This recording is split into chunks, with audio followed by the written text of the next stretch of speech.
Olá, bom dia a todos e todas, turma do primeiro ano, como é que vocês estão? Espero que vocês estejam bem, né? Estejam lavando as mãos e dentro de casa, seguindo aí as orientações para a gente ter aí uma quarentena eficaz. Dando prosseguimento ao nosso conteúdo, às nossas abordagens e tudo mais, nós vamos hoje iniciar o módulo 4, certo? Que aborda sobre climatologia geográfica, né? São justamente a gente pensar quais são os elementos, quais são os fatores que estão relacionados, que estão integrados para a gente pensar clima, não só na nossa escala local, pensar como essas relações de tempo e também de clima, como numa escala global, né? Então, aqui a gente tem um exemplo, né, do que seja essas manifestações. Então, a gente tem aqui uma distribuição climática. Tá? Nesse primeiro slide, a gente já pode observar isso. Então, vamos dar prosseguimento. Com relação ao roteiro de aula, nós temos aí como meta, né, compreender os conceitos como clima e tempo, interação dos elementos e fatores do clima, quais são eles, né, e circulação geral da atmosfera. No segundo momento da aula, nós vamos assim, tecer comentários, que vai ser em modo online, na plataforma Plural, tá?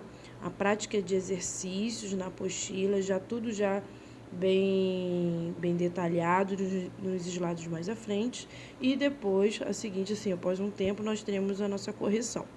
Beleza? Então, aqui é mais para vocês se orientarem como que vai se dar a dinâmica dessa aula. Prosseguindo. Nós temos aqui, com relação ao clima, nós temos aí vários elementos e fatores que vão dar essa face do que significa clima, né? Então, o clima ele tem a ver com temperatura, que por sua vez está relacionado à altitude, latitude, continentalidade, maritimidade, correntes marinhas, relevo, vegetação e estações do ano. Quando a gente pensa como é que se comporta uma temperatura, ela estará relacionada a todos esses fatores, né? Então, assim, quando a gente pensa ali aquele mapa que vai dividir o planeta em hemisfério norte e sul, a partir da linha do Equador, né? Ela vai dizer o seguinte, não tem a divisão de graus, né, com relação aos paralelos, de 0 a 90 graus. Então, assim, quanto maior a altitude, a gente vai ter aí um tipo de temperatura. Quando a gente está falando de latitude, é a mesma coisa, né? A continentalidade, a gente está falando estamos falando a partir do oceano, a gente está falando de uma plataforma, né? Que está relacionada à crosta terrestre, né? Maritimidade, o mapa das correntes marítimas são muito importantes. Então, assim, a gente também tem isso na nossa apostila. Então, quando vocês observam, quem já teve a oportunidade de ir a Cabo Frio, uma das características do mar de Cabo Frio são correntes de água muito frias, né? Então, algumas delas são conhecidas como correntes de Humboldt. Então, assim, toda esse fator de maritimidade vai dar à temperatura determinado caráter, né? Então, assim, na corrente fria você vai ter determinados seres vivos, na corrente quente, fenômenos como El Ninho, Laninha também, tá? Dando prosseguimento, né, a gente vai pensar o relevo. Como é que o relevo ele pode influenciar na temperatura? Basta a gente pensar aí a questão do quando a gente está num espaço que ele tem bastante relevo, e aí se a gente está num vale, por exemplo, estou aqui pensando, se a gente está num vale, a gente tem uma determinada sensação, certo? Agora, quando a gente está num espaço onde você tem um relevo um pouco mais amplo, né? Um campo, a gente vai ter outra sensação. É o que acontece, por exemplo, quando a gente está em Vila Isabel, recebendo toda a influência de refrigério que a Floresta da Tijuca traz, porque ali é uma floresta em meio a um espaço urbano, certo? E que vai trazer ali vai ter um controle sobre a temperatura daquele espaço urbano, porque ela vai influenciar, né? Aquela vegetação que está ali, ela influencia. Logo em seguida, relevo e vegetação são muito importantes. Igualmente quando a gente está pensando em estações do ano. Então, assim, o que a gente tem de inverno, a gente pode falar de estações do ano dentro do próprio território nacional. Quando a gente pensa em inverno no Rio de Janeiro, a gente tem determinadas características. Quando a gente está, por exemplo, no Rio Grande do Sul ou Poços de Calda, né, Penedo, a gente tem uma outra característica de inverno, certo? Influenciados mais uma vez pelo relevo, pela vegetação e tudo mais.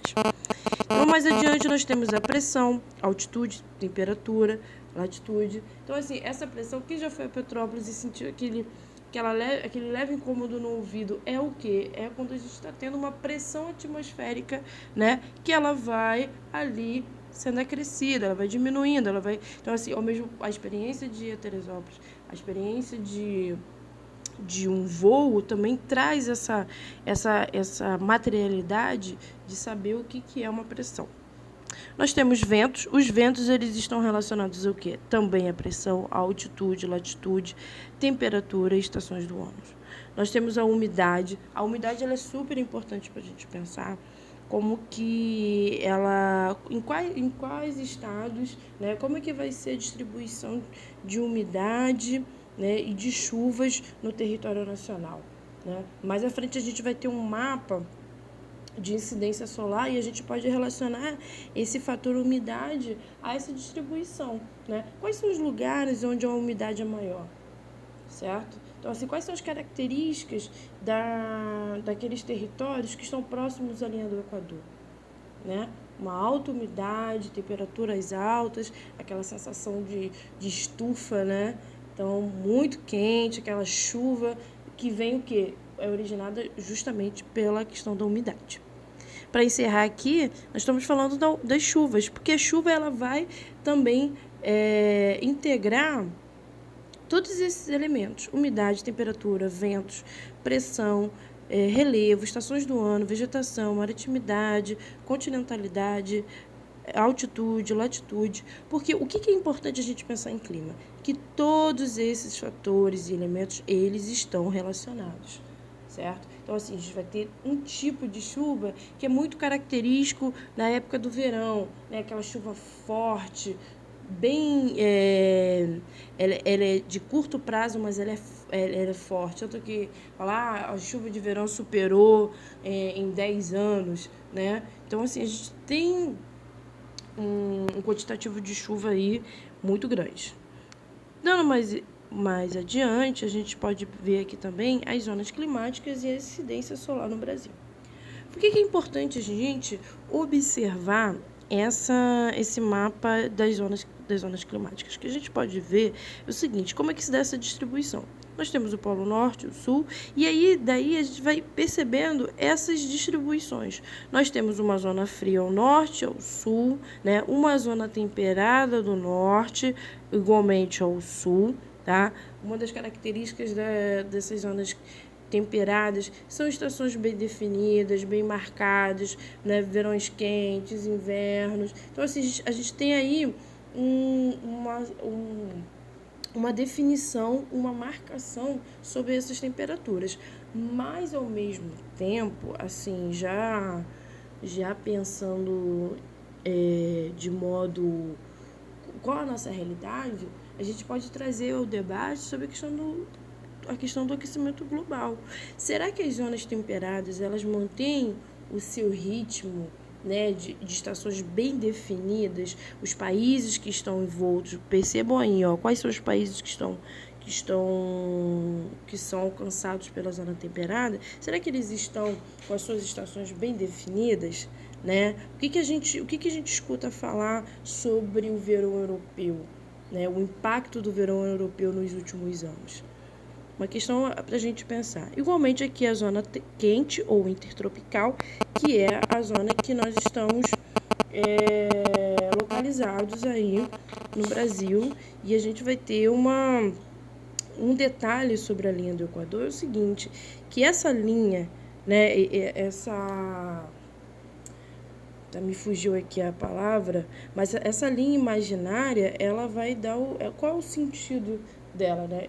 O Equador justamente para dividir hemisfério norte e sul, e também para identificar as regiões, né, que recebem maior incidência solar.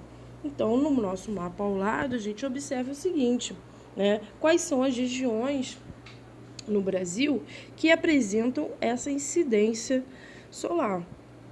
E aí a gente pode explorar esse recurso de energia solar, ele é explorado para muitas coisas, certo? Para muitas, assim, para exploração de energia, porque é um recurso natural, né? Então, assim, a gente está num momento que a gente está falando de substituir boa parte da energia elétrica da nossa casa pela energia solar. Ainda é um processo que ainda, né, é custoso, mas assim, mais para frente a gente já pode pensar aí em muitas residências utilizando esse tipo de energia, beleza?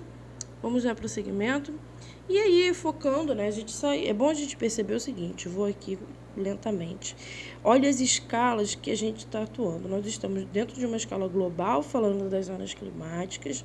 Fomos para uma zona mais local, né, utilizando uma escala mais local, para a gente perceber como que se dá a distribuição de incidência solar. Então, assim, perceba a região norte, tá? Perceba o Nordeste e região Sul, Sudeste e propriamente o Centro-Oeste. Porque esse tipo esse comportamento climático, ele vai influenciar muito no como que se distribui, como se desenvolve as economias, né? Os tipos de agricultura que essas regiões vão exercer e tudo mais.